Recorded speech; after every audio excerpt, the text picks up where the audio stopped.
পেশেন্টটাকে ভালো করে দেখুন। উনি ডায়াবেটিস মেলাইটাসের রোগী, অর্থাৎ সুগারের পেশেন্ট ছিলেন। উনি সুগারের ওষুধ নিয়মিত খেতেন। হঠাৎ করে উনি কথা বলার শক্তি হারিয়ে ফেলেন, ইশারায় কথা বলতে থাকেন, হাত পা এরকম নাড়াতে থাকেন।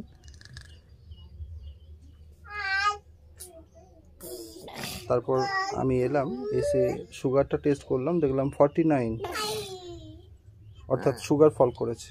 এখন ওনাকে সিরার মাধ্যম দিয়ে ডেক্সট্রোজ 25% ইনফিউশন দেওয়া হচ্ছে।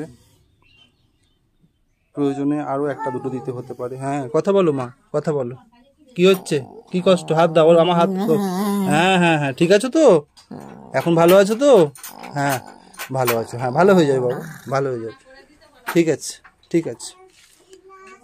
তো যারা ডায়াবেটিস মেলাইটাসের পেশেন্ট, তারা প্রত্যেক মাসে হলেও একবার করে সুগার টেস্ট করবেন। আপনাদের সুগার ফল করছে কিনা একটু লক্ষ্য করবেন। ধন্যবাদ।